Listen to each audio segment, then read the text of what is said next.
What is up, everybody? Happy Friday. I'm so happy to be here and to see you guys. I've been grinding away on a new deck, and with Melinda Livesey's help, we are here. We're finally here, and we're going to I can't even talk right now. We're going to talk today about how to reach 200,000 people and get 634 follows on Instagram from doing just one post. And you see this little clock? I did this post in 20 minutes. Hard to believe. I'm going to get into it. And if you're new to the channel, first of all, welcome. My name is Chris Doe. I host content just like this, and today we're going to be focused on Instagram.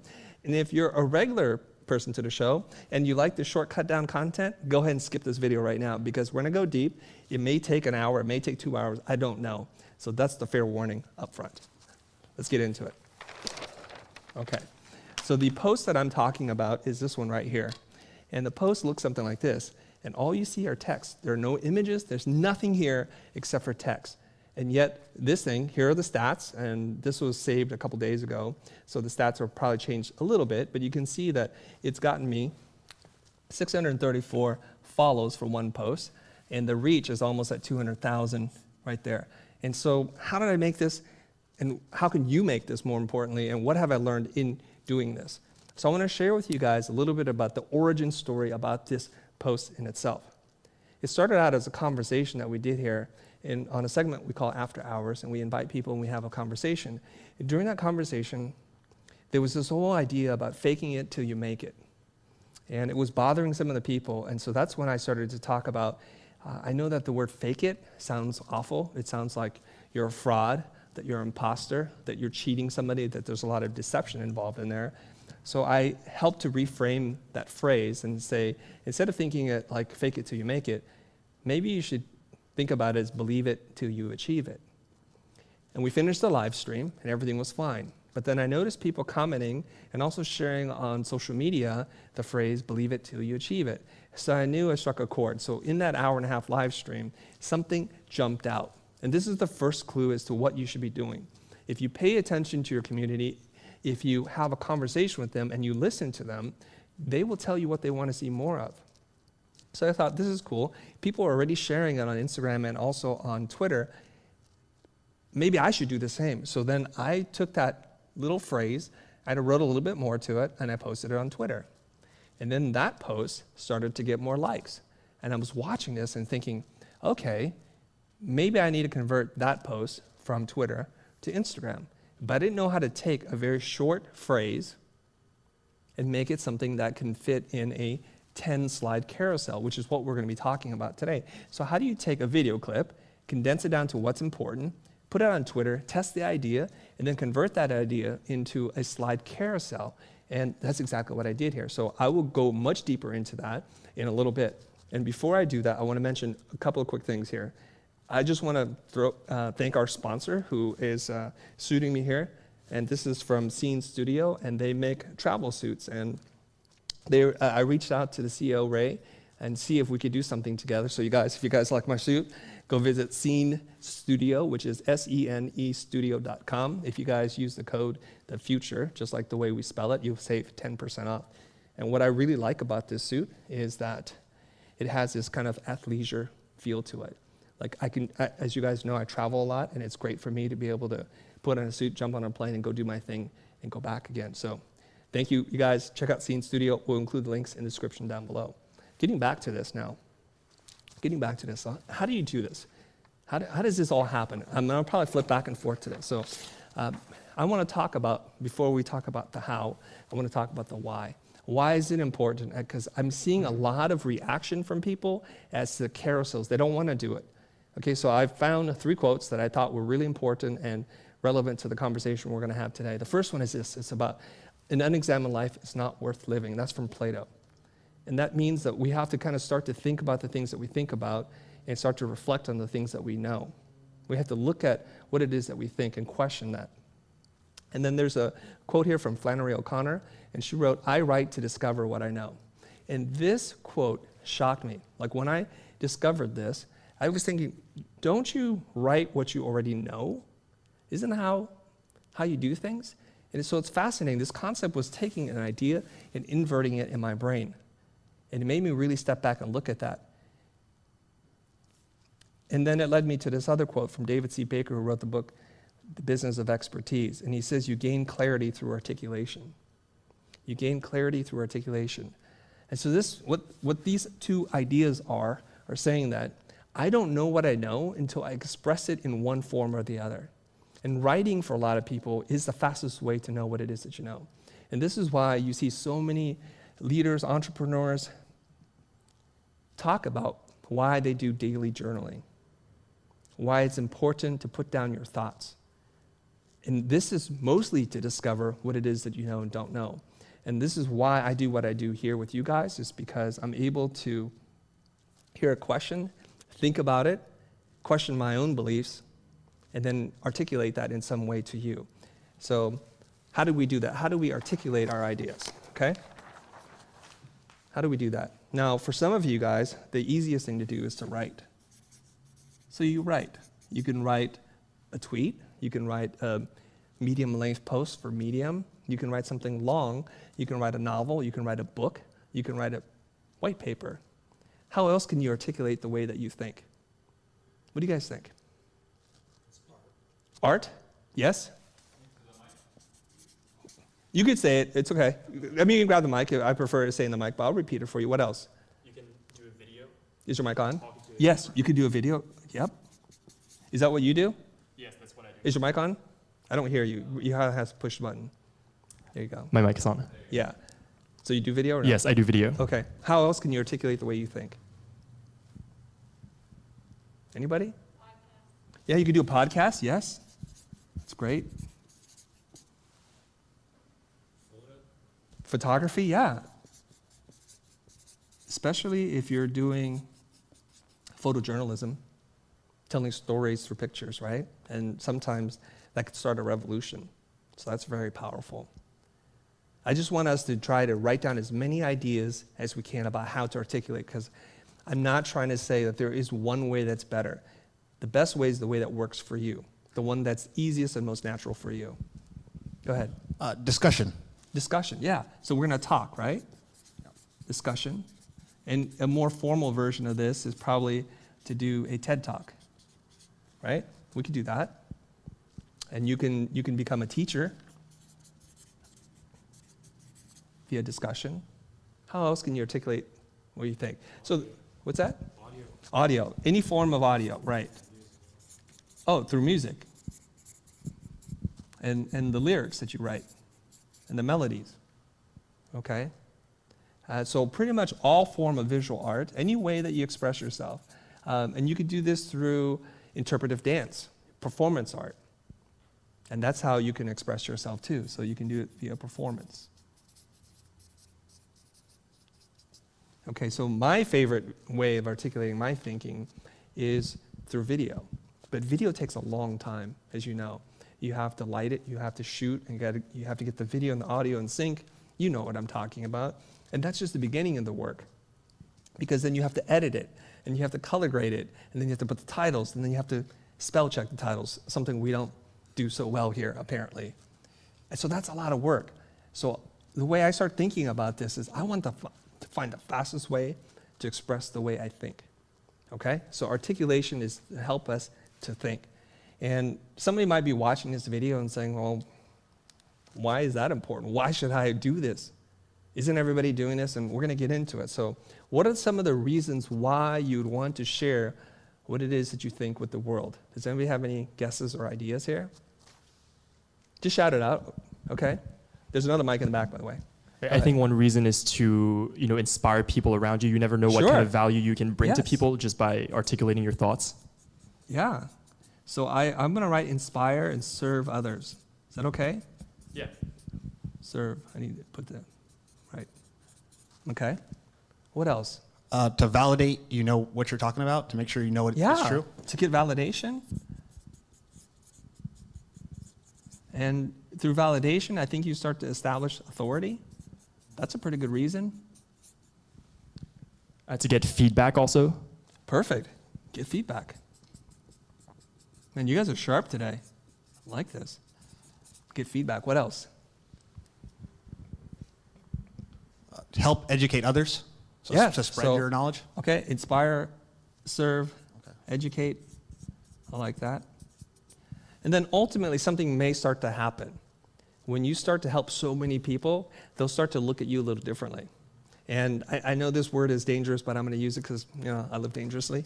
The word is you start to develop this expert status, or at least expertise, right? Because they keep hearing and seeing you talk about something, they find it really helpful, and then they start to label you this way. It's not that you're running around saying, I'm the expert of X, Y, and Z, but I demonstrate expertise in this, and that's what people are doing. And then eventually, there's another term that makes a couple of people cringe a little bit, but I'm going to use it anyways, okay? It's just the way things are going today. That you start to become seen as a thought leader. It's such a strange concept, this word, a thought leader, to lead people in thinking. That's crazy, but I love it. Oh, that's pretty cool. Okay, so naturally, we're going to be talking a lot about Instagram carousels, and then there's this backlash.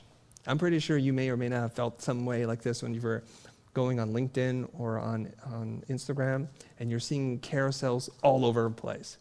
It's nuts. And then you think, God, if I have to see another carousel, I need to unfollow people. You guys feel that way? I see you're smiling like, maybe, I don't know, okay. Well, whatever. It's like, was that? I said, lead be my thought. Okay. So it's like there's just so much carousels going on, and then people say, did I miss the boat, Chris? Should I be doing this? And I said, I don't know if you're missing the boat. And I generally agree with you. There are a lot of really bad carousels out there. And this is pretty natural, and I'm going to get into this a little bit more. This idea that the carousels are bad, right? But I just want to make a little analogy for you here. It's that there's a lot of bad art in the world, but we don't say don't use paint. And I don't know what the stats are, but it's astounding how many videos or how many minutes or hours of videos that get uploaded to YouTube on a daily basis. But we don't say don't make a YouTube video. So this is just another device or platform that you can use to communicate your ideas. So this is where I say, don't hate the device, just hate whoever's making it and their messaging, because they don't quite understand it. So I'm going to get into this, all right? And why do some carols suck, and why are some others good? And when I say some, I mean most. Like, most of them suck. So you guys, please stop making sucky carousels, and we're going to talk about that, okay? This is a public service announcement, all right? Okay. So this is what you're seeing. You're seeing the attack of the clones. This is a hashtag I think I'm going to start here, Slidemageddon. It's the destruction of the internet because of so many slides everywhere. It's just too much, right? And I'll tell you why. It's because when we see something that works, we're like, that's exciting. That person's blowing up. Maybe I need to do the same thing. So what we do is we wind up copying it, okay? And I want to talk about this a little bit. So what happens is if you just copy the work, and we see this a lot, it's like, didn't I see that idea before already? And you see that version, and you see another version, and they just get progressively worse. If you copy something, make it better, don't make it worse. Here's what I see. They use bad typesetting, they use too many colors, they use really bad stock photography, and then they just screw it up. And why would they do that? It's because we want to do a little bit of work and get great results. And then they hit me on the DMs and they ask, why isn't it working? It seems pretty obvious. So Austin Kleon wrote this book. You guys know who Austin Kleon is, right? I hope I'm going to spell his name correctly. He was a guest on our show after all. He wrote this book. It's called Steal Like an Artist. I talked to him about that, and he says, most people just steal. They forget the artist part. Okay? And so they just steal. So this is the bad stealing, is when you steal from one source. That's bad stealing. When you steal from many sources, that's good stealing. So you're able to mix and combine. The other kind of bad stealing that I want to talk about is when everybody steals from the same source. And it feels like replication. This is why the attack of the clones. And you see somebody post one quote from somebody, and then everybody posts the same quote. And you're not getting any results. So we wanted to start to expand outside of the Instagram bubble. So this little dash line we'll just label as the Instagram bubble, okay? Just let go. What we want to do is we want to look outside of Instagram to draw inspiration from. We can look at literature, we can look at books, maybe film, photography. Just go outside. That's all. And instead of regurgitating the same kind of content, because what happens is it looks very derivative. Like it's derivative. Hopefully I spelled that right. Right? It's just like bad copies on top of bad copies. Maybe you look into fashion or architecture. Did I write videos? Maybe you watch some videos and you start to bring those things in, so you're stealing from a lot of different sources. Or maybe there's a idea that you really like about copying. Maybe you should just look into like how many people have said something about copying and synthesize that information to form your own point of view. So yeah, I see a lot of these slides happen, and all they're doing is reprocessing other people's ideas and hoping to get a shortcut in life. And we know how that works out. It usually doesn't work out well. Now, in some cases, people do get away with this, but for the most part, they do get called out on this. Like, oh, you just stole that. And then they cite it, and it's like, oh, I was inspired by it, so I want to talk about that. Okay, so here's what this looks like, right? You see a piece of art, and your instinct, and it's sometimes okay to just copy it to learn. Not okay to copy it to share without citing any references, citing your sources, and we see this happen a lot. And I think this is really fear-based, right?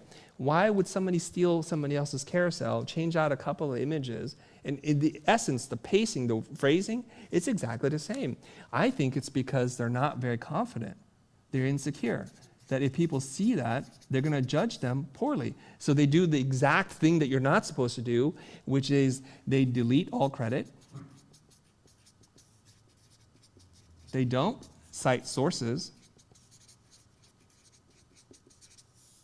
And then they just change it for change's sake. That's all they're doing, right? They're just making slight modifications. And this is what's happening. Modifications. Hard to talk and think and write at the same time. Okay, so here's my diagram. And in this direction, we're copying. We're moving in that direction, okay? And this is valuable. This is new. It's impactful when it starts. And then you see them just copying across. So it started as good. Maybe you're the first person to copy it. Maybe people don't know, and they're like, that's still pretty good. So it's great, and then it goes to good, and then it gets less and less and just becomes, at this point, to me, I'm sorry to say this, it's just garbage at this point. Right? Because I just drew one thing here, but there's one here, and it's just a bunch of the same old thing. Now, I'm taking a lot of time to explain something here because the solution is going to make a lot more sense once we understand what you're not supposed to do. So definitely don't do this. Now, I want to let you guys know, let me make sure of this, I'm not going to talk about it here, that it's okay to be inspired by something. It's okay to be a fan of. It's okay to admire their work.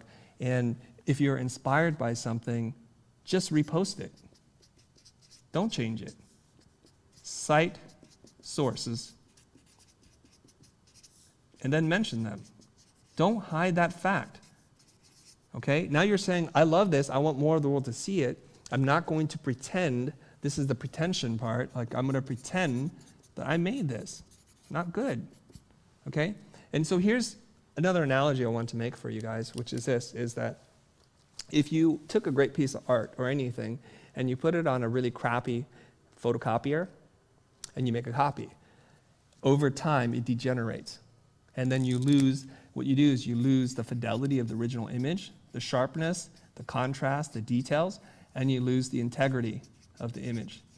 And in the same way, as my public service announcement goes here, is if you keep doing this, not only does the image lose fidelity and integrity, but you lose integrity. Okay, so let's try and figure out a different way of doing this. Now, when we see something, what we shouldn't do is we should not copy the results. Don't copy the results. What you should do is copy the process, the thinking, and probably the framework. Okay? So Austin Kleon refers to this as the genealogy of ideas. So he says that we all have a family tree. that somewhere in your distant past is somebody that meets somebody that meets somebody, and eventually you are one of those 4 children. So if you see something here, like a cool idea, has anybody seen anything cool and inspiring recently?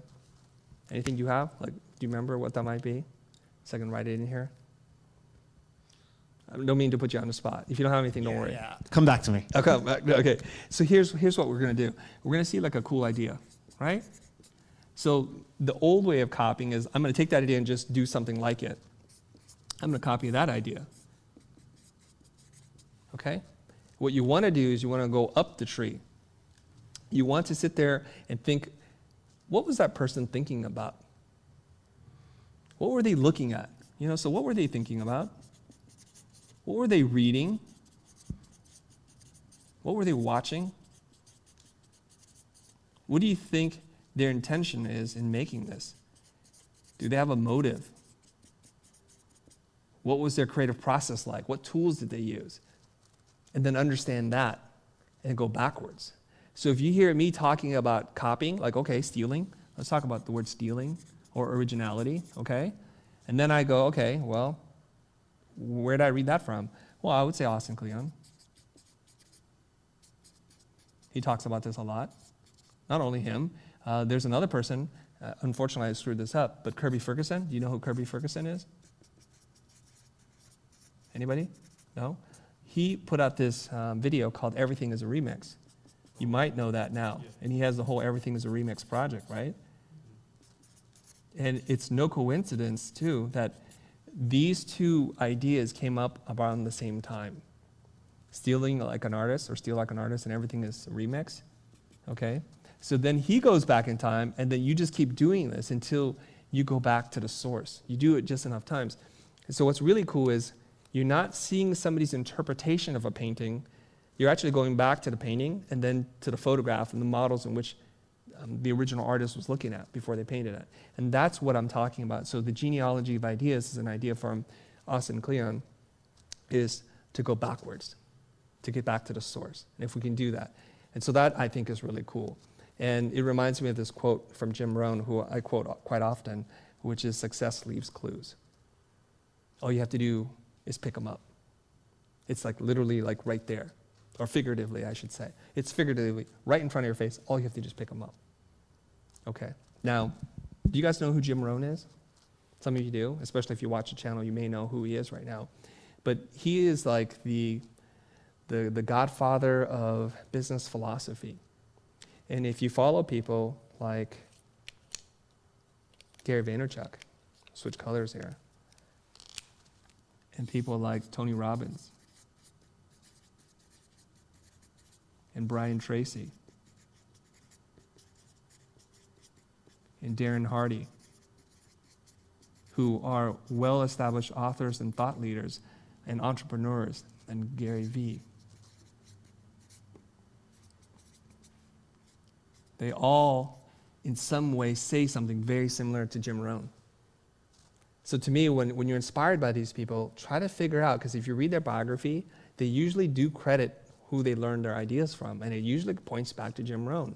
And if you look at what they say, it's all very similar, but it's said in a different way. So this is also another clue as to how you can say the same thing, but have your own voice injected in there. And I think that's really cool. So I read Jim Rohn's book. It's called the 7 Principles or 7 Strategies for Wealth and Happiness. Have you guys read this book? It's an excellent book. I highly, highly recommend it, okay? And I'm reading this, and Jim Rohn learned from his mentor, who never wrote a book.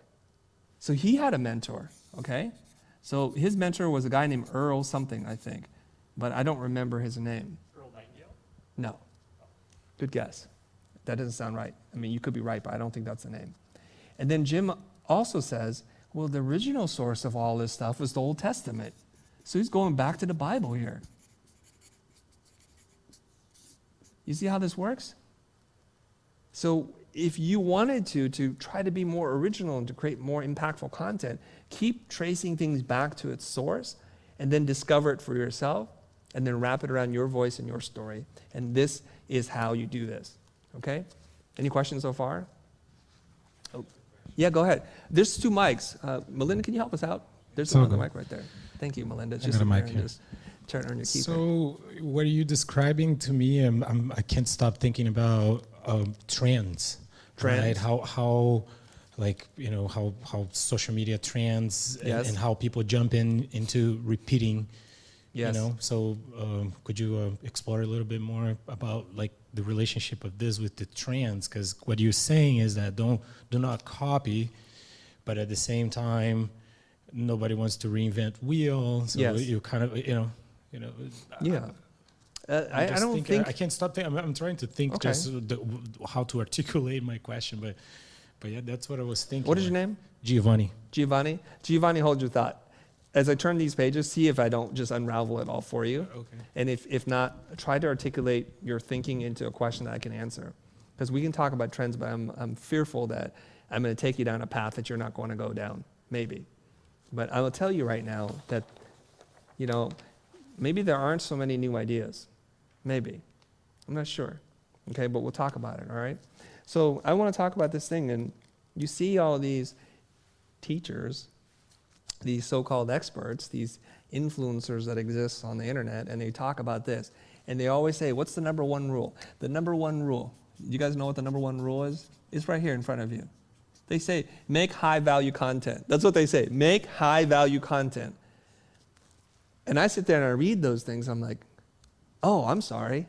I was trying to make low-value content. That's why it wasn't working. Like, am I an idiot? Like, this is a platitude. You guys know what a platitude is? Something that we all know, like freedom is great.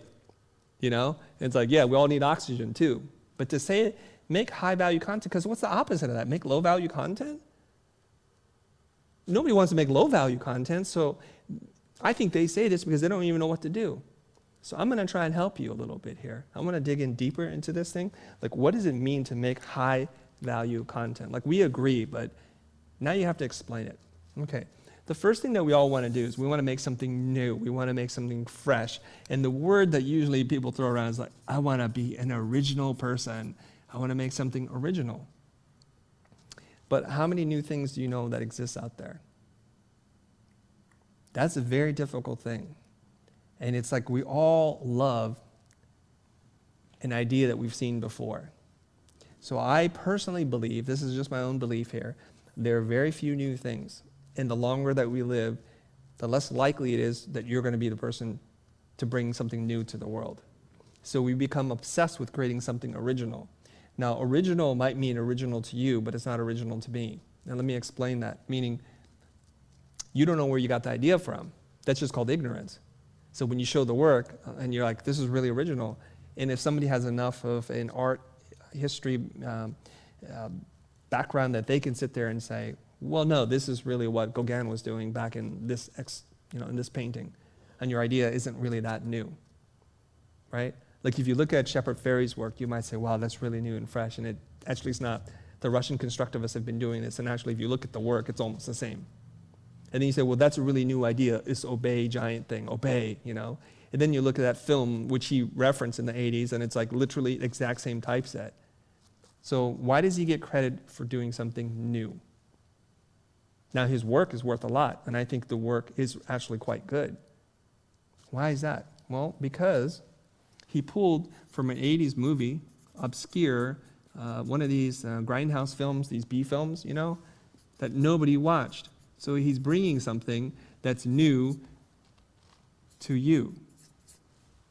That's all he's doing. And then he grabs Russian constructivism, the works of like Alexander Rodchenko and these other constructivists, also kind of obscure. He puts those two things together, and he draws President Obama and puts the word hope on there as part of that campaign, and then his career skyrockets. So when we're talking about doing new things, we're really not talking about anything new at all. What we're talking about are old things made new. That's it. Take something old and make it new. Case in point, the love story of star-crossed lovers, you might recall Romeo and Juliet. But what we keep seeing is the exact same story being remade, retold, contemporary times. So in the past, in the time of the Capulets and the Montagues, they argued, they fought because there was a family feud. The families hated each other. That doesn't really happen anymore in modern society, right? So if you look at the film, is it You Got Mail? I think it's You Got Mail. Tom Hanks, Meg Ryan. They're in love with each other. But Tom Hanks, his family owns like the Barnes & Noble or the Amazon books of the day, right? Whereas she owns the little bookstore around the corner. And they have diametrically opposing points of view. So their families are at war, but just through the story or the lens of bookstores. And they just keep doing this over and over again, right? So what we're looking for is just a new way to tell an old story. And how do we do that? Where are my notes? Melinda, what am I missing here? Well, we just talked about the movies. And you'll see like films that kind of are groundbreaking, and there are once in a while these films that are very groundbreaking, and then you'll see other films looking just like it. We've seen this happen over and over again. So I did ask Melinda to look into the percentages of films, what percentage of films are based on a remake, a sequel, and based on a book. So of all the films that are produced in 2019, how many do you think were based on a remake, a sequel, or based on a book versus original? What do you guys think? What percentage would you put that at? 90%. Hey man, you're really good. It is around 90%. Dang, somebody's working in film and video here apparently. Yes, it's about 90% are based on things we've already seen before. So it's very challenging for filmmakers to get their projects greenlit because nobody wants to take that risk. And then you see like an original film and it just bombs at the box office. And even remakes or adaptations of a play or a musical into a screen, the silver screen, also bomb at the box office. But it's less of a gamble. Cats in particular, probably like maybe one of the worst box office flops ever. So that does happen, right? So what we need to do is to take something old and we make it new. I'm going to show you or share with you some strategies on how to do that, okay? So another Jim Rohn quote, he says that wealth is your ability to convert experience. What's the quote, Melinda?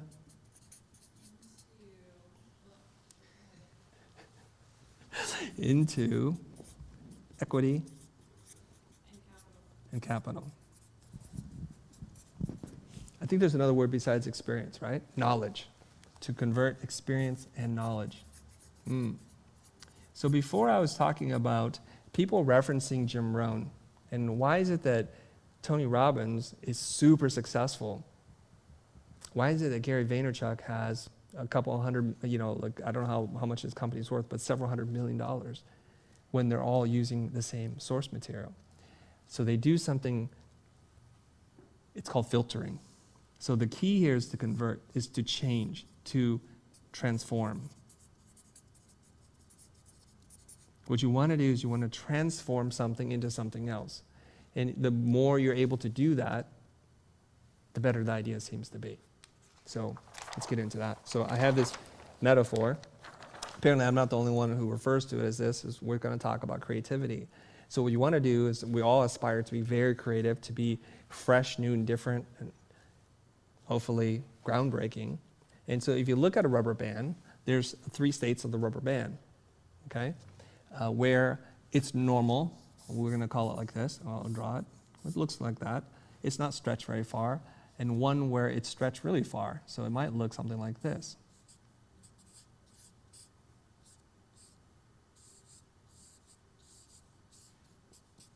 Where you have the rubber band, and it's going to break really soon, but it doesn't break just yet.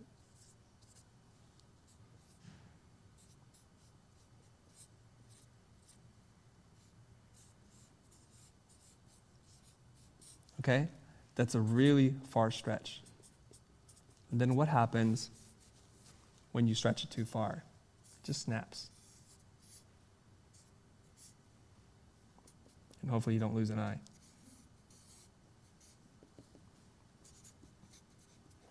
Okay, so this is no stretch.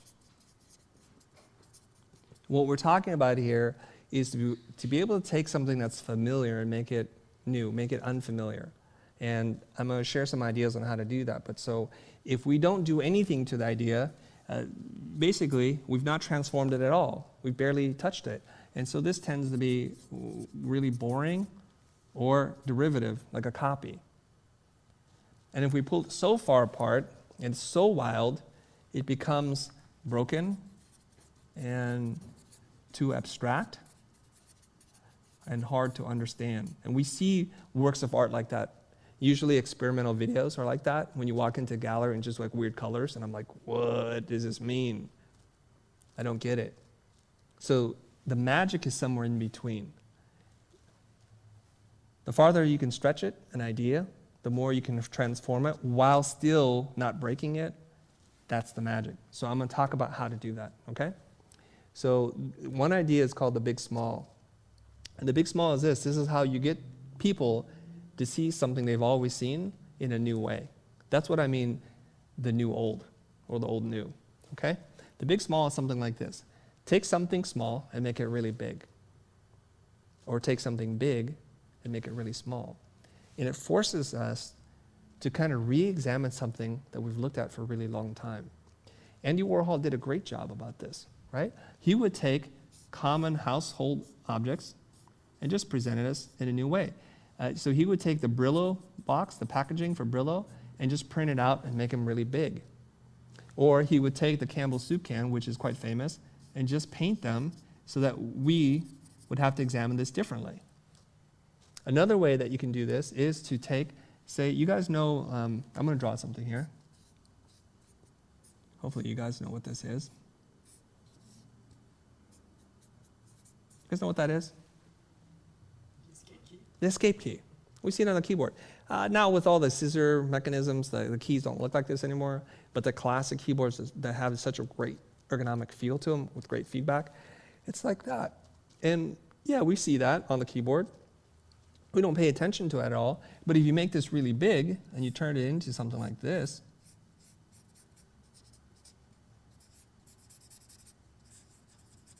where somebody can actually sit on it, all of a sudden it's an art object. And then these sell for, I don't know, $100, $200. So you've taken a ubiquitous item as a key and you turned it into a seat.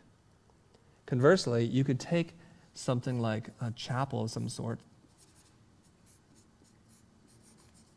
right? You guys have seen these things. And then what do they do? They carve that on the end of a toothpick, or not a toothpick, a match, or on a grain of rice. So nothing new except for it's been transformed in scale. So changing the scale is one way to make something new. So if you're thinking about how to write a post for Instagram or how to present a new or a concept that's everybody has taken for granted, just try and do that. And then there's something else called the remix, where you just take something and you combine it with something unexpected.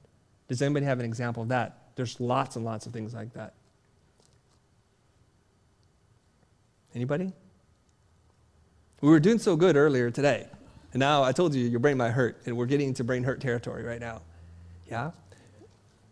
Well, I'll tell you, one famous remix, quite literally, is I think Jay-Z had the Black Album, and the Beatles had the White Album, right?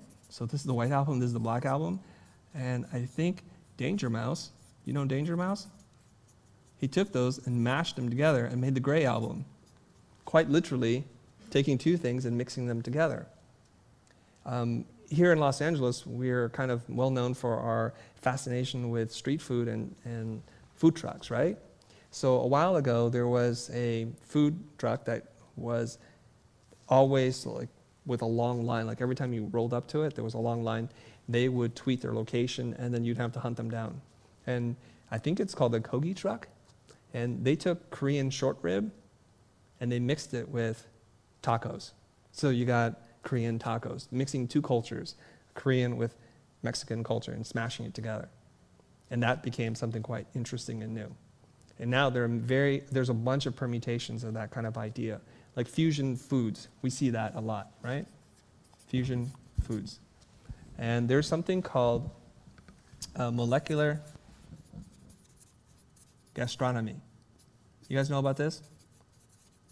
Molecular gastronomy? Melinda didn't even know this term, but maybe you guys will also know something. Molecular gastronomy is a very specific kind of cooking that's mostly science and chemistry with some food, like cooking stuff. So what they do is they take foods that you're familiar with and they deconstruct it. They might take something that's solid and blend it and reform it into a cube so that when you bite into it, it's not what you expect it to be. So you're going to taste that watermelon for the first time again. And they mix things together like that. And they create really wonderful flavors. So fusing things together, that is the idea of the remix. One really great remix, I think, in terms of this concept, is this poster I saw. It was for Helvetica. But it was set in like Kazlan. And people are like, what? So everybody's familiar with Helvetica, the typeface, but then this was done in a serif typeface. And it messed people up. So you take Helvetica, because we all know this word and how it's supposed to look, and they just change the typeface. And then everybody's like, brilliant, genius, what a great idea. You guys understand? Can I ask you a question? Yeah. Could you give us some examples for those two strategies, big, small, and remix, that have to do with like ideas? Yes. 'Cause I see how this works with tangible things, you know, like works of art, things that you can see visually, or like music, like examples that you've given here. But I'm wondering how this works with ideas. Like, what would it mean to take a big idea and make it smaller?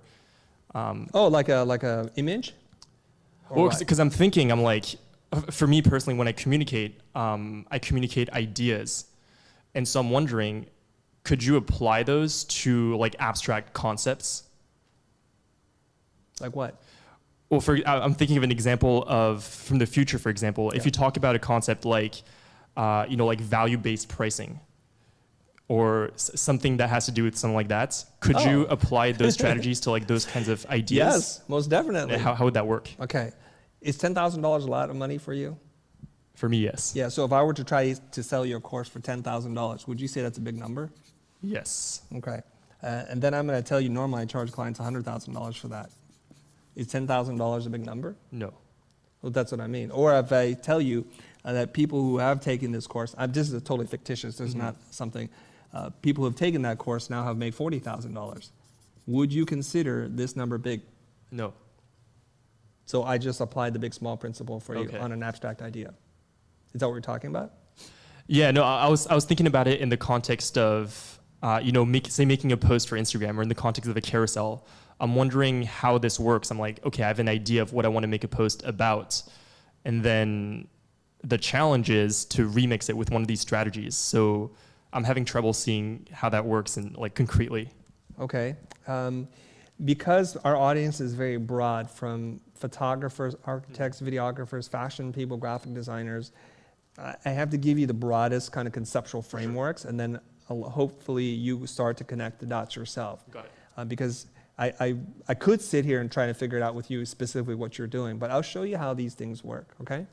I saw an ad, and it looked something like this. And it had a little plate, right?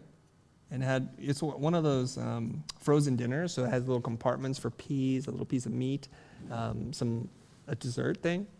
And then there was somebody's hand, and let me look at how this might look.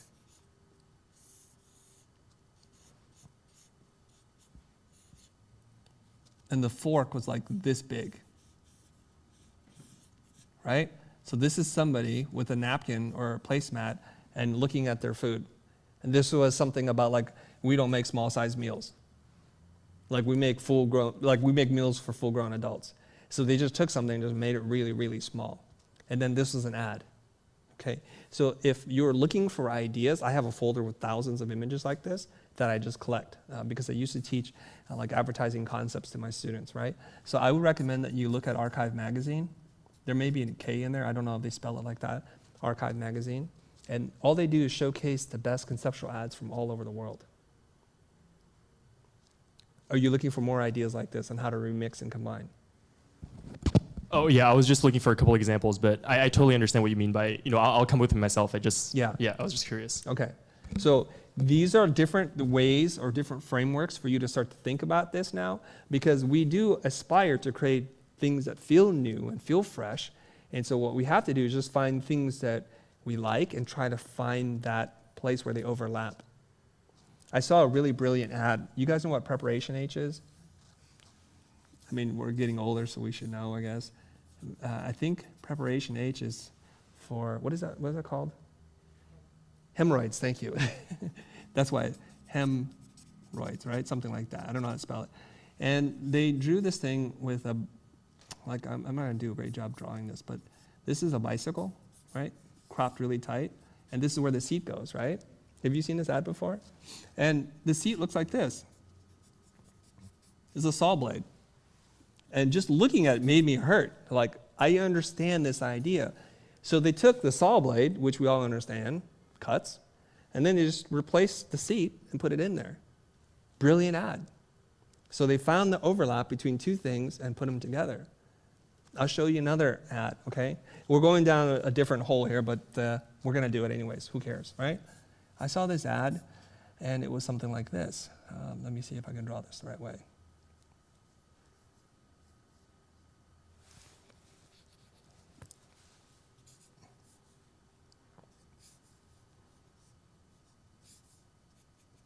Oh, I messed up, guys. Something like this. Okay? I totally messed up that drawing. But from the way that this thing was lit, it looked like a shark.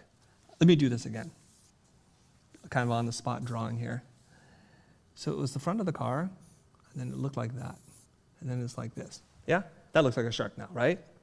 And it was for the BMW Z3. It was the convertible. And it says cuts through the road like a shark or whatever, something like that. And this thing won a gazillion awards. So all they did was take the profile of a BMW and light it in a certain way so that it was this illusion that it was a shark. Because it had these side vents, the gills, right? So again, on a different day when we want to talk about conceptual visual thinking, I can go really deep on this and give you a gazillion examples, okay? All right. So we mentioned this before about looking elsewhere to draw inspiration from things that aren't directly in front of you. Because if everybody they're all feeding from the same creative watering hole, so everybody's going there and they're just grazing here, right? So everything's going to be the same, and what happens is the water becomes really putrid. What you want to go is go somewhere else, go far, far away. And the farther away you go from where everybody's looking, the more original your ideas seem. And I forget if it's Picasso who said this, but the secret to originality is your ability to hide your source. I need to interpret that for you, because if I say that, people are like, well, Chris just said, cite your sources. What they're saying is your ability to hide your source, in that people can't figure out where you got it from. It's not that everybody knows where you got it from and you just cut out the credit. Totally different concepts, okay? So go out. A lot of really well-respected designers, when you ask them, when you get stuck, what do? Most of them say one of two things. I go for a walk so I can clear my mind. Because in the act of being bored and walking, your autobiographical brain starts to take over and starts to pull out really rich ideas. But the other one that's a little bit more useful for you is they say this: I go to the museum.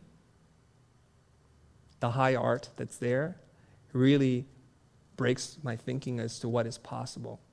They're not going to go and see a piece of art in the gallery and say, I'm going to produce the same thing as Andy Warhol. But what they'll do is they'll go there and they'll see that piece of modern art and they'll say, oh, I just have to challenge people's assumption about what they know. I'm going to make something small big. And they go back and they make something small big.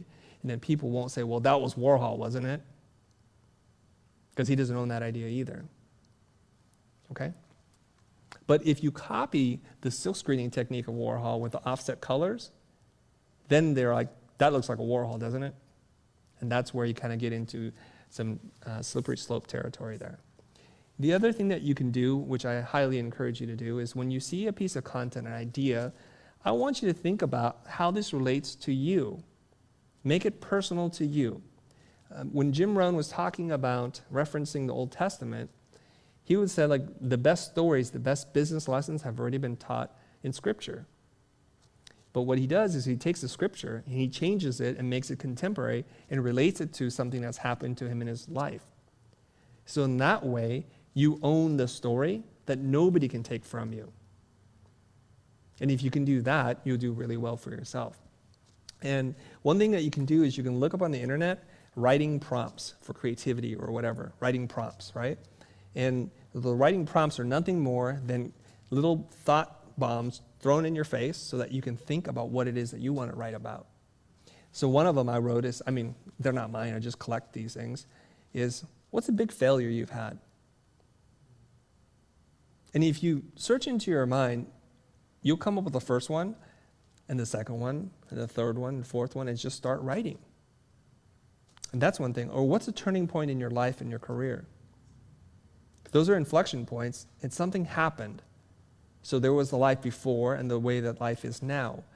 Something led up to that point. Something made you make a decision, and you made a decision, and now you're on a different branch. So what happened there? You can talk about that. You can talk about a hero or a shiro in your life, somebody you've looked up to, a parent, a friend, a teacher, a coach, an imaginary coach, one that you study from a distance. They don't have to be real people that you know. And think about what you've learned from them and write that through your lens, your POV, and make it something you own. Now, as I look across this room, there's a good diversity here in terms of like ethnicities and where you're all from, right? So I think if I gave everybody here the same story, something super inspirational, a quote, if you make it yours and you fold your story into it, this is where I think you're going to find some Instagram gold for people. They want to connect with human beings. Like, unless you're an account that's already got millions of followers, posting quotes from other people, not interesting at all. But if you take that quote and you're trying to find a story where this applies to your life or your version of this, and you say it a different way, this is how you make something old new again. And there's a woman, I think she's a woman or a team of people, I think her account's called Sarcasm Only. And it's meant for women, but I love reading them because they're so funny. They're really funny. And I think this started a couple of years ago, and she puts out like 10 a day. It's incredible. And it's from a very specific, like, cranky woman's voice who is still young. It's very specific. So it owns a very specific lane that, well, I'm not that person. I can't own that. So that's really cool from Sarcasm Only. Okay? The last thing is, I just want to make you guys think about this a little bit, is how to make it sticky. That's almost as worthless as saying make high-value content. Make high-value content. But sticky, I was watching a documentary on Netflix. There's 3 things that really help us with memory, like why we remember certain things and we forget most everything else. And the 3 things they said, I think in this order, is emotion. Like you have to create a stir in emotion. That's visual, so there's images, so it's visual. And lastly, stories help us to remember. So if you can hit all 3, it's an emotional story that's visual. You got a banger right there. So think about that. That's what people remember. So what does this mean to you? How do you apply any of this? So I think a lot of us are scared to say something that might offend somebody, right? So we play it really safe. And if you play it really safe, that's fine. You won't have any enemies, but you also won't have a lot of friends. The way I look at it is if you say something and it doesn't irritate like 5 people, you're not saying anything at all. Because you have to be for something for someone to be against you, right? So this is where you have to be somewhat polarizing. Some would say I'm very polarizing. So I say in that spectrum of where you can push things, find out what works for you. But you got to take a position. You got to stand for something. Okay, I'm going to flip back here, give you guys a second to think here. Jonah, are we having any questions I need to talk about? Okay. Here's an exercise that you can do in terms of high-value content. There's an exercise in the business of expertise that David Baker writes about. He says in the military, there's this exercise called drop and give me 20, right? Drop and give me 20. You guys have heard of this? If you ever watch any kind of military boot camp kind of film, it's like, maggot, drop and give me 20. It means you have to give 20 push-ups right on the spot. And the idea behind drop and give me 20 is very simple, is that you should be at a level of fitness that you can, at any given notice, drop and do 20 push-ups. That's the idea. So you're always ready for battle or whatever. You're physically fit. So he said that to become an expert, you need to think about, like, what is your 20? Drop and give me 20 insights that you have from doing what it is that you've done. 20 insights. And can you write them down? So you guys that are watching, and those of you guys here in attendance, think about that. What 20 things you know from your life experience about art, design, about clients, relationships, philosophy, health, fitness, anything? Sit down and write what those 20 things are and try to fill up the page. The next thing is, ask yourself, would anybody pay you for any one of those things? Would they pay you for this? What dollar amount would they put on that, right? What would they pay you? So I produce videos like this for free, which costs us a lot of money to actually make. And why do we do this? Because some people actually really enjoy our videos and actually donate money to us so that we can continue to do this, so that the video is valuable. Like, you guys are giving me something very valuable right now. I think you know what I'm talking about, right? You're giving me your time, and you're giving me your attention. So in LA, to drive across town on a Friday at 4 o'clock, that's a big commitment. And if I didn't give you anything valuable, you'd be quite angry at the end of this. So think about what insights that you have. This is the other problem. When people create content online and I read them, I swipe through them, I'm like, you didn't teach me anything new. You didn't tell me something I already knew in a new way. You didn't shift my perspective 1 degree, and I'm upset because you wasted my time.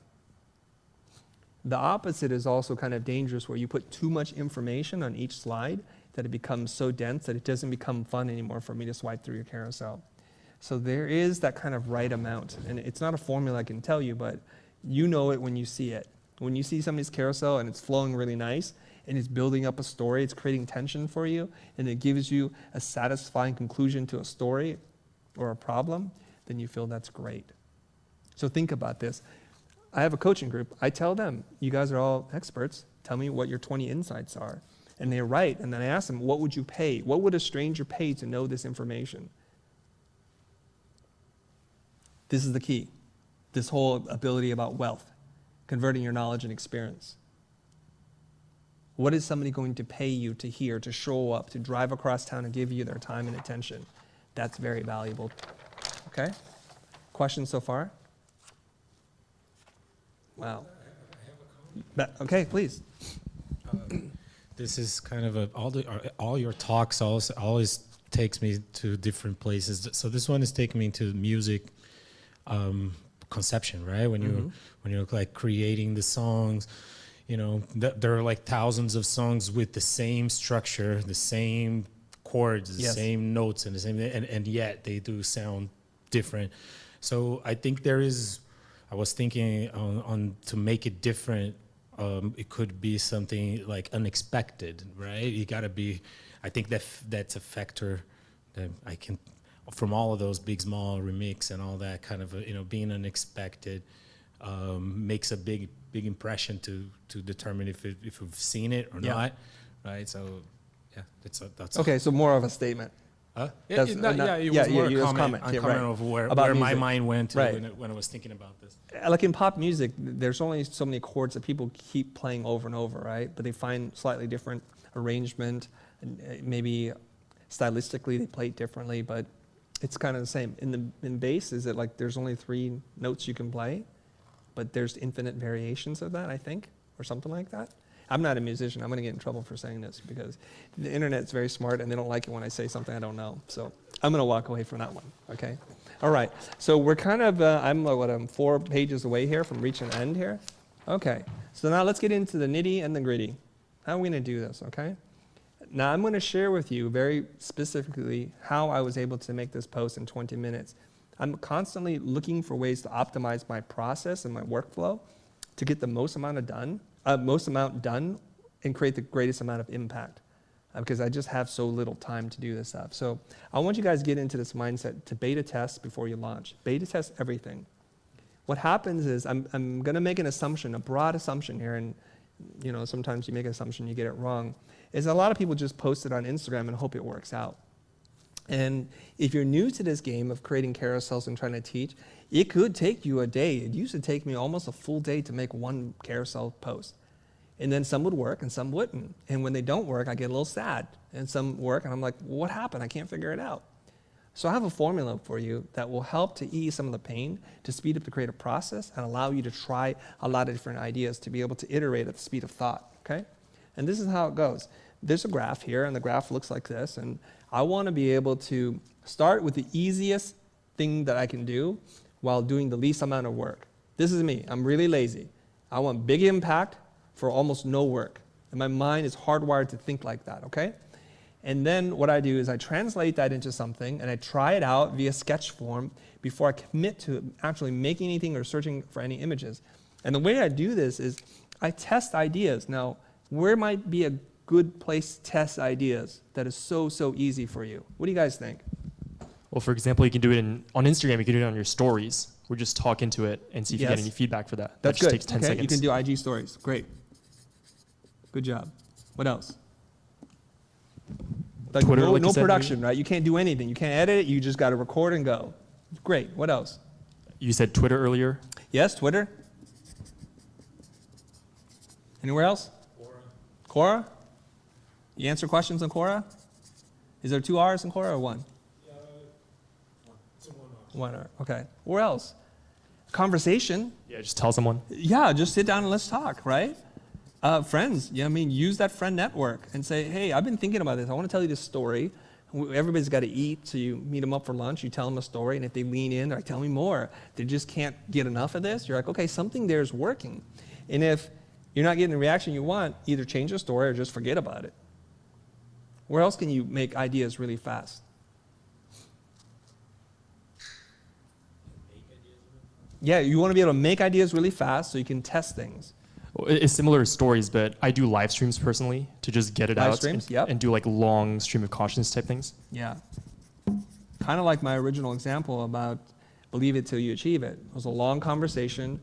Whatever somebody said was valuable, I tested that and I put it back out into the universe, okay? So my process looks something like this. What I like to use is Twitter. Twitter, you get really fast feedback. If you say it wrong, oh my God, angry design Twitter will be all over you, right? So you're gonna know. And I'm constantly trying to find that spot that makes people care. So they either are really angry at me or they love it. So when I put something out and nobody really responds, it's like I didn't say it in a way that people care enough about it. The cool thing about Twitter is this feed. In 20 minutes, I'll put out the same tweet again, and I'll change the language. And it's weird. Same idea, said differently, totally different reaction. And what's really cool about Twitter is sometimes people say, Chris, you might want to look into this, or here's a different way of saying it, and I like their way of saying it better, and I start to mash it up. Okay, and I allow the Twitter thing to be a creative backboard for my ideas. So I don't know what sport this might be, but there's the backboard. It bounces, and that's Twitter. And Twitter's not a machine. I'm talking about all the people. And then the ball bounces back. And it's like, oh, that's what people care about. And how do you know they care about it? How can you tell? It's not just a feeling. Engagement. 100% engagement. And you can look at it as likes, retweets, which are, I think, the most powerful version of that, and comments. So do they respond to it? Likes, retweets, and comments. They're usually related. If you have something with lots of likes and very low retweets, I don't know what, I've not seen that too often. So usually it's some percentage of this drops and then it drops, right? It's something like that. So we can all find our threshold to say, as a rule moving forward, if a tweet gets more than, say, what would your number be? Like more than X number of likes, then it might be something you should pay attention to. What might that be for you? It's different for each person. It depends on how big your following is. For me, if on Twitter, I don't have a strong following. Yeah, so that's if fine. it got like 20 likes, I would. Okay, think so it's let's say 40 likes. Okay, we're gonna set a new benchmark. So the reason why I want to say that is like I need 40 people at least to care about it. So I want you to raise your bar. So if you don't have a lot of followers and mentions and comments and all that stuff on Twitter, it means try tweaking the voice. Try one of these formulas. Say something that's gonna elicit an emotional response from somebody. Tell them a story that's very personal. Maybe, like I said, a turning point in your life, and see what happens. Like I said, I think people really want to connect to other human beings. So when you just put out what everybody else is putting out, it's like, no, you're just copy paste. Command C, Command V, that's all you're doing. Tweak it, change it, okay? Sometimes, I'm not saying I do it on purpose all the time. Sometimes I do just misspell words to piss people off. And then they get angry. Then they respond. Like, you spelt it wrong, you spelt it wrong. It just keeps putting it up in the feed. I'm like, I know. Not always. Sometimes I do really just screw up, okay? You gonna say something? Yeah, I was gonna say one thing that I've tried for myself that has worked, because I have like a really small following on Twitter, Yeah. is competing on comment sections on Instagram Yes. of people who are related to my niche, like big accounts, Yep. and trying to get there early and trying to get top comments. And if I do get a lot of upvotes and replies on that comments, I know that something's struck a chord. Yeah. And that's something that anyone can do with Yes. no following. 100%, yes. And I'm going to show you other ways of doing this for people who don't have a big Twitter following. Not like I have a big Twitter following, but it's enough for me to test ideas. So now you find something that hits a nerve. Now what I do is I go to my notebook, right? I keep this little notebook in my pocket or next to my bedside, and what I do, there's the notebook right there, is I just jot down ideas. I draw a grid of 8 frames, and I just start writing. And what's really cool about it is this, is that this notebook is not very big, as you can see, and this is it. That means you cannot cram too much information in each one of these squares. It forces you to figure out what the heck you want to say, and to say in a powerful, succinct way. What happened is I ran out of pages on this one, and I didn't buy a new one yet, so I whipped out this one, and now, unfortunately, this one's much bigger. So what happens is I start writing more. I'm messing up my own formula here, you guys, so I would suggest that you keep a much smaller notebook and just jot in 8 story beat ideas. Draw a grid. I draw a line, I cut it into 4 parts, done. Just write like, what am I thinking? And then I look at my own idea, and sometimes this happens, and actually when I say sometimes, almost every time, I look at it, I was really excited when I started, but when I looked at it later on, I'm like, no, that's terrible. But you know what? My commitment in time was 2 minutes here. That's all. I mean, you could see this. It's not like these are not works of art here. 2 minutes. Get an idea out. Doesn't work? Move on. So my life is full of books like this, of ideas that are still born. They didn't make it out. All right? So here's what we do. We move from the path of easiest to hardest. So this is a little bit harder. So to me, taking a tweet, the idea worked. Now I have to figure out how to make it into 8 frames, 9 or 10 frames, and then I put it out on Instagram. And if it works, it's awesome. But I don't stop there. Now we're going to step outside of the Instagram bubble for 1 second. I'm going to talk about what's hard. Well, I'm going to make a video of this now. And you know what? These whiteboards were literally Instagram carousels that worked, that I was working on, and Matthew sends me a message. He's like, Chris, work on that one. Put that video out. And that video now has over 100,000 views.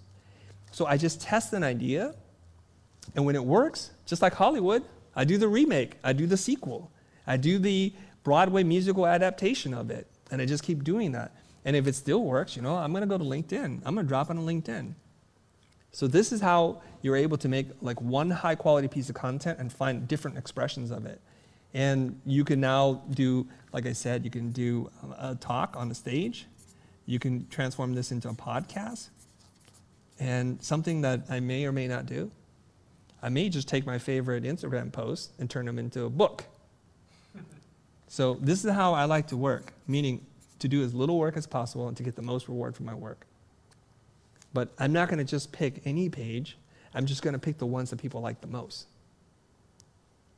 You see, so like some of you guys, if I were to tell you, go write a book today, you would be scared. That's a lot. That's a big commitment, man. I need to take a half year off work to do that. But if you do the work on a day-to-day basis, every couple of days, you create 10 pages of this book, and you only take the hits and you put it together, I think it's going to have a built-in audience for it that's already been tested. It's been vetted. So I want you to get into this idea. Like, don't be the crash test dummy. Set up the test and launch and see what happens. If it doesn't work, reset, try again, and just keep doing that over and over again. Make sense? Questions? Okay. Now, I'm going to get into this, right? So I screen captured a bunch of my tweets. The ones that have a lot of likes, I start to examine those as those become the bedrock for an Instagram post. Or not a bedrock, the jumping off point, the springboard for it, okay? So for me, my threshold is about 600-700 likes. If it gets past that, I have to consider it. So this is all I do.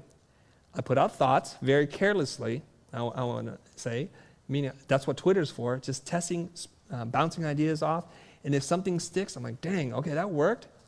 I screen capture and put it into a different bucket, and it becomes my Instagram bucket of ideas.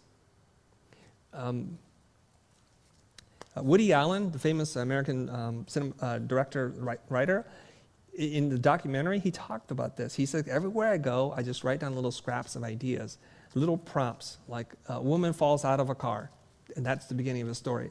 And he puts all of these things in his nightstand. And so when he was talking to the filmmaker, he opens this and he starts reading, oh, that's good, oh, that's terrible, oh, maybe I'll start writing this film. So he's collecting scraps. So to me, this is my version of collecting scraps to see if they work. Except for with Woody, he doesn't know if these ideas are any good. So I would encourage you to find your platform, whether it's speaking, live streaming, Instagram stories, Twitter, or anywhere else. Try this and see what happens. Okay. Now, I wrote on the top here something to remind me of something to talk to you about. Well, we're talking about social media, right? And people do say this, like, why aren't I getting social media? And I know why. Because you're not a social person. You are an anti-social media person, right? Because social, what does social mean? I go out, I put myself out there, I show up, I have conversations, I meet new people, I engage with them. That's what social media is. Or that's what being social means. And we just added the word media, so those same principles apply. So, very simple framework. Ask, listen, and then respond, okay? You want to ask really great questions, questions that make people think. Some people might say those are Socratic questions, right? Not yes or no questions, open-ended questions that spark conversation, that create dialogue. And then when they respond, listen to them. Read their comments, see what's happening, and then respond to their responses. And this is how a dialogue happens, so that they don't feel like you're in it just to promote. Now, you'll see people on social media, and all they do is talk about themselves. They don't even ask you a question. They're like, I have a new book. I have a new this. I'm going to be here. Isn't this great? I just landed this job. At what social function would you want to hang out with somebody like that? No social function. And so what you see is you see them posting all the time, 4 likes, 12 likes. Not interesting, right? So here it is. Somewhere in here is this post. When I was talking to you about this earlier, the conversation started on YouTube, and then I tried to sit there and sum it up, and I wrote it just like this, in case you guys are not following me. And look at this thing. It has 1.8 thousand likes. I'm not an idiot. I took something that worked, I made it work again, and I made it work one more time. And you have not seen the end of this thing. Okay? So I wrote here, I don't mind the expression, fake it till you make it, but it rubs some people the wrong way. The word fake conjures up impressions of fraudulent, misleading, and dishonest. If this bugs you, I suggest using believe it till you achieve it. Same idea, different words. 546 retweets. Now my brain is like, I got to do something with this. How do I make this into a carousel? And I was laying in bed one morning, and I was thinking about this. How do I do it? I know how I'm going to do it. I'm going to show you because I've already done it. This is like the cooking show where I tell you how to make the meatloaf, but the meatloaf is already made. Then I just pull it out. Here we go. It's page 2. Okay, I'll show you how I took that tweet and translated it into a carousel post. Again, notice the least amount of work. I'm using 3 typefaces. I'm living dangerously because usually I only use 2 typefaces. If you were paying attention, I've introduced a serif typeface, and so of course everybody's like, what serif typeface is that? Another conversation for another day. Now, let's get into this part, okay? I was thinking that the first image is my headline image. This is what is referred to as the hook. If you can't hook me in, you're done. I don't go to slide 2, 3, 4, 5, and 6 because this is not interesting.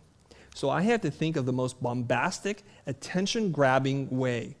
This is the A in the IDA format, right? The framework, attention. You have to grab my attention. So what I'm going to do, I'm going to say fake. I think that should stop people. Fake. And then I could just go right into the tweet or the Instagram carousel, but I won't, because you know why? Because I got to make this last 10 slides long. So, fraud. Okay, you get an idea, and then imposter, and there's one more after this, like cheat. At this point, they must be thinking to themselves, where's this going? If you don't deliver on this right now, I'm going to kill you. So guess what? Okay, I asked this question. Is this what comes to mind when you hear the expression? What expression? Fake it till you make it? So I'm having a conversation with the audience, right? And then I explain it. I said, fake it doesn't mean to lie or to make claims you can't faithfully deliver on. It's an internal belief system and a reminder to act as if. That's what fake it means. It's not to create fraud for people, to make claims you can't deliver on. You know what's really cool? I would be stuck here. That's the kind of the end of my tweet. But what did I do? I posted that, and I read all the responses. And one of my friends, I guess friends now, Mr. Blair Enns, he writes in there some really smart responses. And I'm like, no, I know what I'm going to add to this one. I'm going to add what he said, right? So he says, Dan Sullivan talks about this. Summon the courage to commit to action, which builds competence, and then finally comes confidence. He says, Dan Sullivan, the consultant, talks about the 4 C's. Courage, commit, competence, and builds confidence. And all of a sudden, my dumb little thing sounds a lot smarter. And guess what? I cite him right here, both people, Blair Enns and Dan Sullivan. Even though I don't think they're all like on social media, you know, I still do my best to try to cite and credit. And then I finish it off with, in other words, believe it till you achieve it. And I go back to Blair Enns saying, commit before you're confident. So you see, like I'm saying one idea, fake it till you make it, like 3 or 4 different ways. I said fake it till you make it, believe it till you achieve it, commit before you're confident, and the 4 C's, the courage to commit, competence, and confidence. You guys get this now? So this thing then gets me almost 200,000 reach, 235,000 impressions, 634 follows on this one dumb post. That's all type-based. That I swear to you, it took me less than 20 minutes. The longest thing that took me was, which serif typeface am I going to use? That one almost killed me. All right? So insider, type nerd stuff there. So you guys understand now? Okay? You take that piece of bread and you keep slicing and you put butter on one side. You're just like, okay, I'm going to serve it to you another way. I'm going to cut off the crust. That's a whole new sandwich for you. Okay? Questions or comments? Is it making sense? And thank you for your patience, because the internet just wants to jump to like minute 45. But that's not how I do things. That's not how I like to teach. Okay. Where are we? I think we're at the end. Okay, good. Save me before we get to the last slide. Okay. So how can somebody that does not have that much following to validate Oh, yes. the Yes. Thank you. Yes. It's right here. It's right here on the board. Okay. Now they're right here. Okay. I said ask, listen, and respond. Let's say you don't have a big enough platform or you don't even know what kind of questions to ask. Thank God the internet exists. Don't worry. Because Reddit is full of people asking questions. I should say that differently. Reddit is full of it. Full of people asking questions. That's what it is. So I go sometimes onto Reddit and I see them asking a crazy question and I see how many of them respond. That's one I'm going to want to answer. If nobody cares about it, it doesn't get upvoted too much, like people don't care about it for whatever reason. So Reddit is a great place to find threads where people are very passionate and you can read their comments. So you're kind of getting this without doing any of this work. It's even lazier than my version. You don't have to do anything. Just sit there and read and figure out which ones pop. The work comes in trying to answer it. So I would scan the answers and see like, nope, these guys are idiots. They don't know what they're talking about. I have a different point of view. Or no, it's been answered really well. I shouldn't touch this thing. It's done. Or I'm going to find a different way to say that. Or I'm going to find the source of who said that and make that interesting. Or I'm going to take that answer and find my own story that relates to that. That's what you do.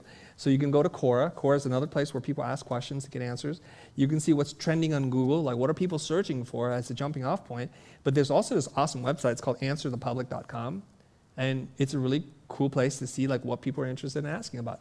And it's, last time I checked, it was like this nodal thing, like little spikes, like mind mapping thing. And then you can look at it, you can click on those things and they blow up. And it's a really cool way to find out. Did I answer your question? Yeah, sure. No, I didn't. You want a refund on that or what? That's what I kind of thought too. Okay. Where's your mic? Yeah. That's what I thought, that you would go through those channels to get ideas from. Yeah, I do. Yeah, sure. Yeah. If you don't have the audience to. Yeah. I'm going to use this word very carefully with a big asterisk on top of it. You can steal from here, or you can steal from yourself. So all I do is just add the good ones in a bucket somewhere. At some point I go back and I'm like, I need to make a carousel because my followers are dropping off. I'll pick one of these. Now, I realize that by doing this and sharing this, somebody who's paying attention to this could just go through my own feed and find which ones work and do this, which sometimes they do. So I have to say I have to beat them to the punch because otherwise they'll just post this before I do. But I'm not that scared because I feel like the way I say it or the way I design it or the images that I pick with the type will be different, hopefully better than what they do. But there are some people out there that are very good if they could just do this thing and it'll work for them. Okay, so let's do a quick recap and I'll take any live questions from you guys or from our whoever's tuning in live. How many people we got watching the live stream today, Jonah? 500, okay, all right. Now, the recap, okay? We just went over this. So the AIDA framework, as far as I can tell, is credited to a guy named Elias St. Elmo Lewis, and it's a way of talking about advertising or marketing, okay? And since you have 10 slides to work with, I've broken it out like this, the IDA, and I've just changed one thing. So A is for attention, and I is to build interest, and D, he says to create desire. I just say, give me the detail. Just give me the details. And then A is a call to action. Tell me what you want me to do now. That's it. It's that simple. And if you take away these two things, you really only have 8 frames to work with. That's why I draw a grid of 8. It makes sense now, right? Because I reserve the A to do the crazy, what some people would call clickbait, title, whatever, just to draw people in. And I continue to experiment with like what images draw people, what makes people stop in their feed and look at your thing that actually deliver on this. Because if you don't deliver on that, they'll just stop. You'll lose credibility.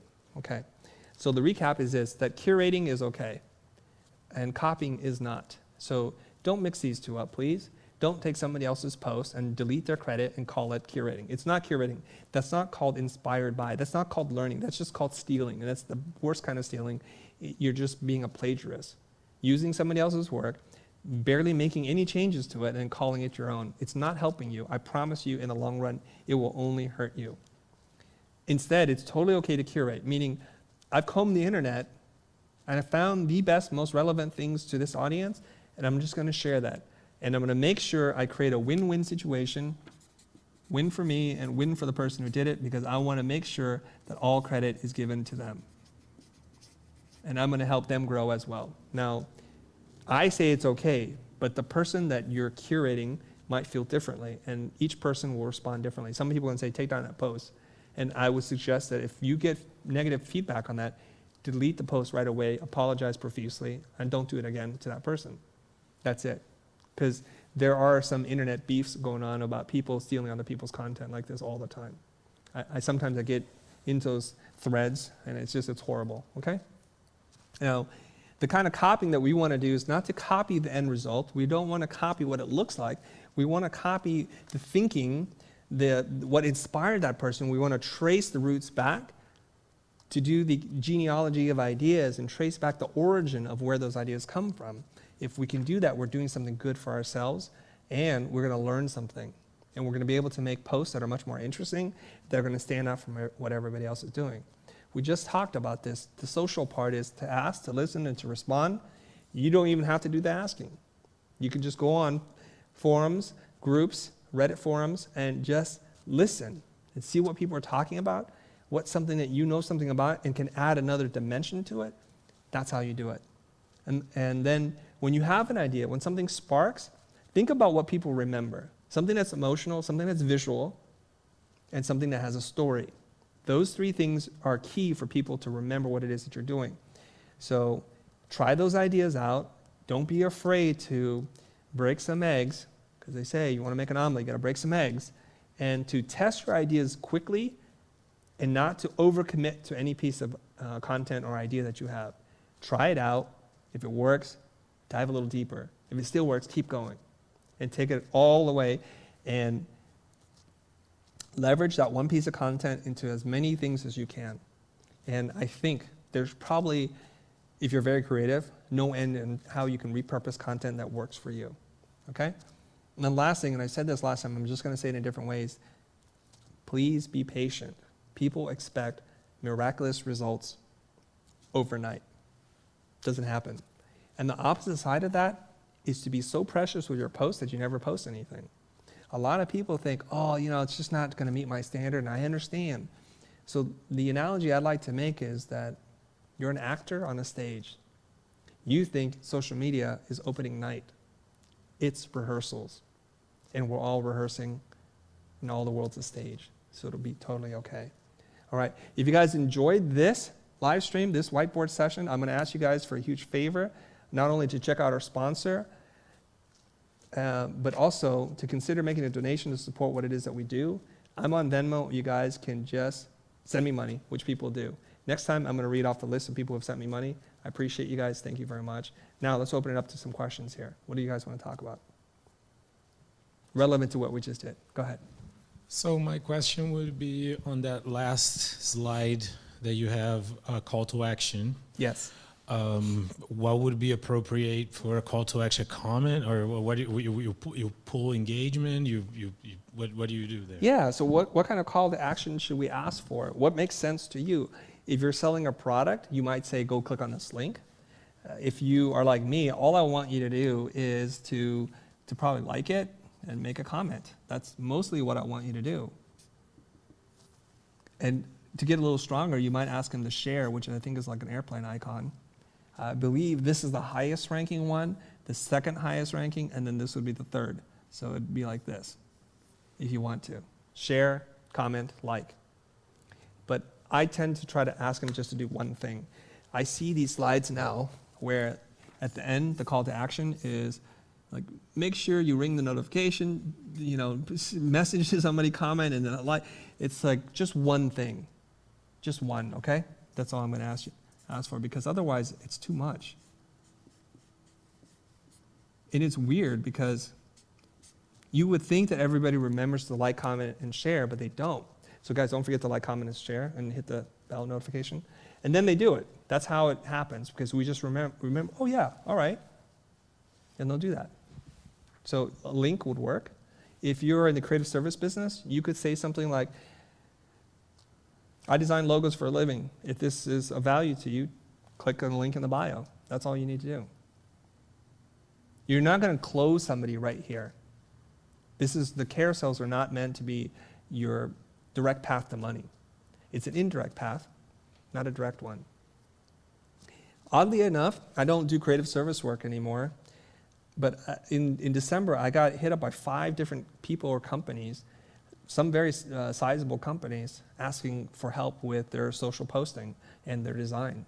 And I just referred them all away. Some were like $5,000 a month, some were more. Some were one-time deals, some were retainers.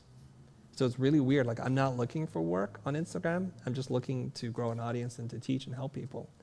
And in doing so, even the unintended consequences, people want to hire us, me. Is that okay for you? Yes. Yeah. Do you feel that posts that do not have an ask have a better engagement, or no?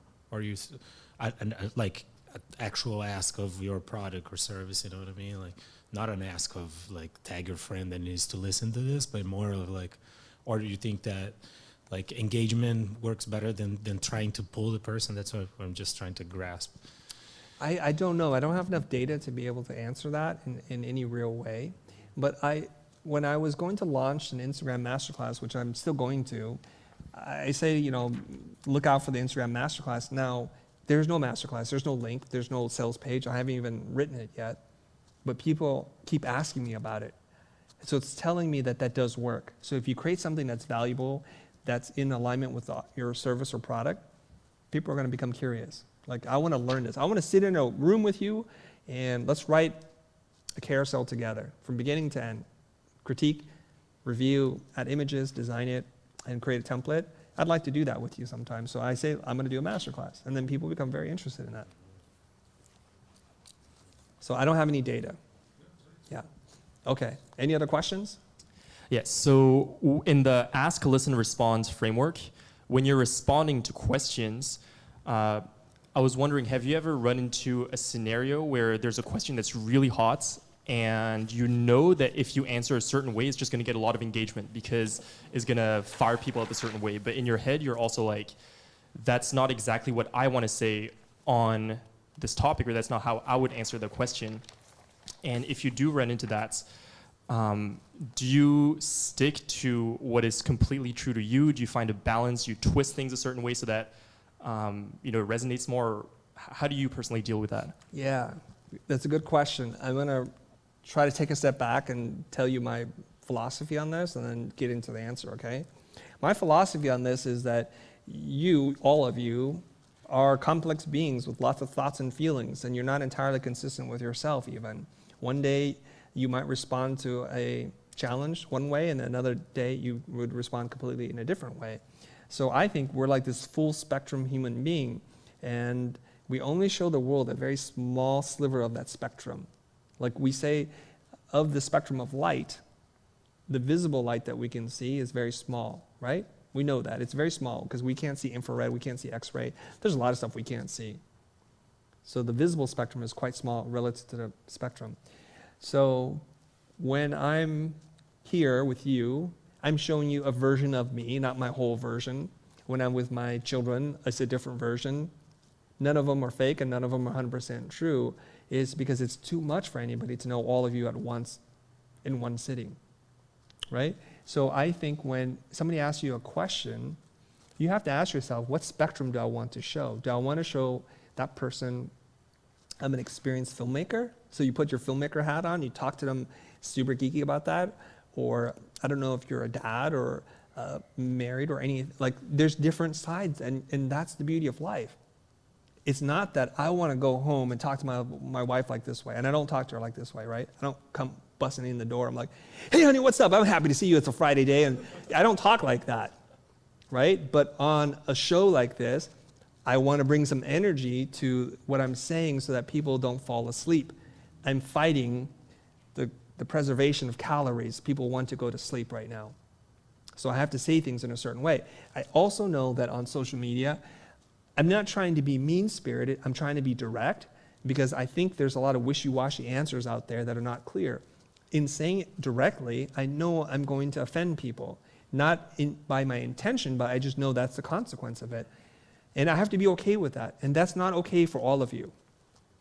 I'm secure enough in my career and my life that I can risk saying things that will piss people off.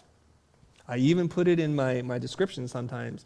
I am a cultural agitator. I say things to stir things up so that people start thinking. You know, to have critical thinking means to be critical of what you think.